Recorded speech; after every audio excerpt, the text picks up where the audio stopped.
شروع کرتا ہوں اللہ کے نام سے جو بڑا رحمان اور رحیم ہے۔ وائس آف ہومیوپیتھ سے ہومیوپیتھک ڈاکٹر محمد اللہ قباسی۔ ملی فولیم ہومیوپیتھی میں استعمال ہونے والی ایک مستعمل دوا ہے۔ ملی فولیم کو اگر چند الفاظ میں آپ بیان کرنا چاہیں یا ملی فولیم کی مرکزی علامت، تو جسم کے کسی بھی حصے سے چمکدار سرخ خون کا اخراج، بلا درد ہو تو اس دوا کو خون کے اخراج کو روکنے میں مدد دیتی ہے، خواہ وہ نکسیر کی صورت میں ہو، بواسیر کی صورت میں ہو، کسی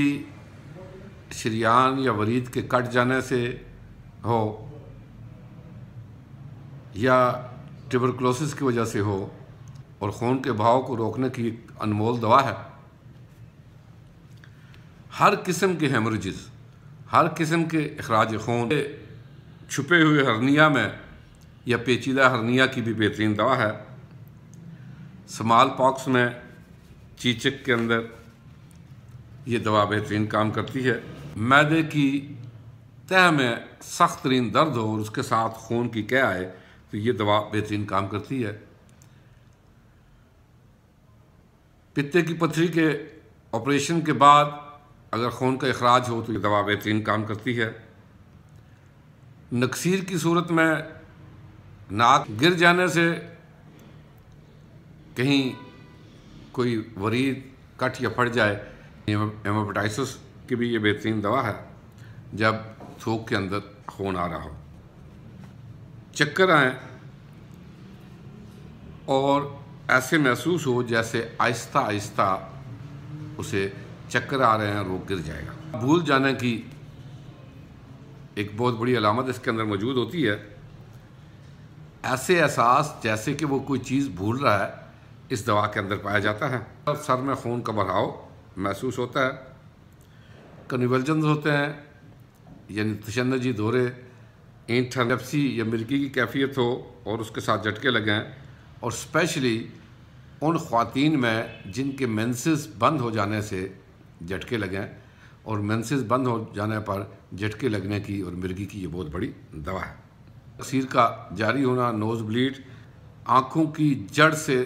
چھیدنے کے درد محسوس ہوں جو ناک کی جڑ تک جائیں تو وہ بھی اس دوا کو طلب کرتے ہیں۔ مقد سے جریان خون جو چمکدار سرخ کلر کا ہو، خواہ وہ فسچولا کی وجہ سے ہو، خواہ وہ انٹرنل کسی ہیمریجز کی وجہ سے ہو، لیکن برائٹ ریڈ کلر کا جب خون مقد سے خارج ہو، یوٹرس سے اندام نہانی سے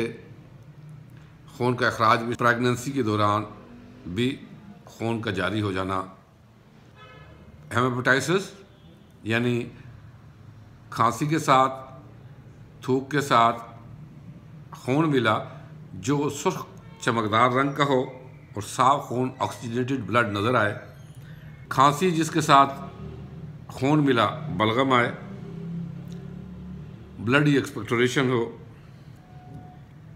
سپرسڈ مینسس کی وجہ سے ہیمریجز ہوں یعنی حیض رک جائیں اور اس کی وجہ سے نکسیر آئے، شدید دھڑکن پائی جاتی ہے، دل کی دھڑکن کا بڑا ہوا ہونا اس دوا کے اندر پایا جاتا ہے۔ یہ دوا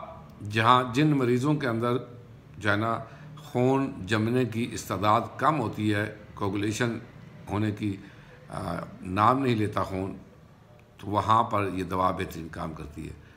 اس کو آپ انٹرنلی بھی یوز کر سکتے ہیں اور ایکسٹرنلی بھی یوز کر سکتے ہیں۔ ملی فولیم جب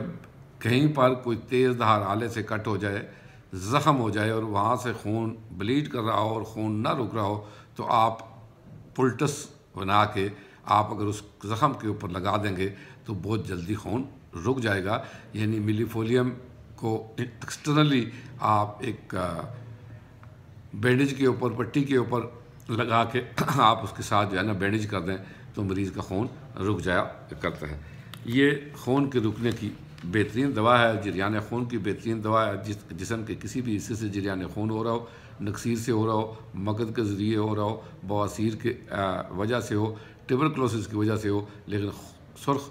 چمکدار خون ہی اس دوا کی علامت ہے، اور بلا درد ہونا بھی اس دوا کی علامت ہے۔ اس دوا کو آپ کمپیئر کر سکتے ہیں فیوکس کے ساتھ۔ فیوکس بھی جو ہے نا ہیمریجز کی بہت بڑی دوا ہے۔ جب اسپیشلی مقد سے اور پھیپھڑوں سے خون آ رہا ہو تو پھر فیوکس سے اس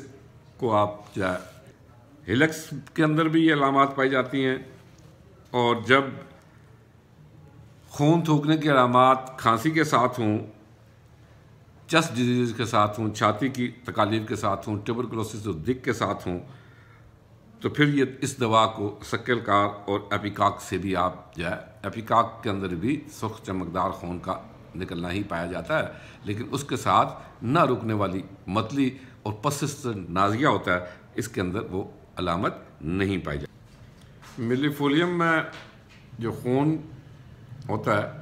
وہ نہ تو ہیمامیلس کی طرح سست رفتار ہوتا ہے، اور نہ ہی ایکونائٹ کی مانند جو ہے وہ تیز رفتار ہوتا ہے، بلکہ ان دونوں کی درمیانی رفتار موجود ہوتی ہے۔ ہیمامیلس میں بہت سست آہستہ آہستہ خون بہتا ہے، جبکہ ایکونائٹ میں بہت تیزی سے خون بہتا ہے، جبکہ ان دونوں کی درمیانی جو رفتار ہے وہ ملی فولیم کو طلب کرتی ہے۔ ہیمامیلس کا جو خون ہوتا ہے وہ سیاہی مائل ہوتا ہے، اور ایکونائٹ میں سرخ اور چمکدار خون ہوتا ہے، لیکن ملی فولیم میں ایکونائٹ کی مانند خوف و ہراس نہیں پایا جاتا۔ چمکدار خون ہوتا ہے ایکونائٹ کا، لیکن اس کے اندر خوف و ہراس پایا جاتا ہے، جبکہ ملی فولیم کے اندر کوئی موت کا خوف یا اس قسم کا خوف نہیں پایا جاتا۔ اسی طرح کا بلا درد اور چمکدار خون عموماً نکسیر، خونی پیشاب، رحم سے خون کا نکلنا، حمل کے دوران خون کا آنا، مقد سے خون کا نکلنا، خونی بواسیر کی صورت میں بھی، پھیپھڑوں کی سیل کی صورت میں ضروریات سے زیادہ جو ہے خون کا نکلنا جو ہے وہ اس دوا کو طلب کرتا ہے۔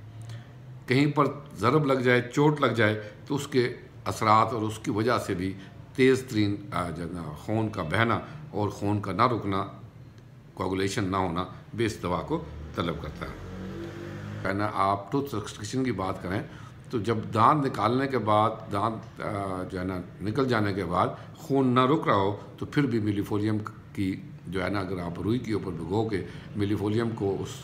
جگہ پہ لگا رکھ دیں گے اس کھوڑ کے اندر، تو جو ہے وہ آسانی سے خون رک جائے گا۔ اس کے لیے بھی یہ بہترین دوا ہے۔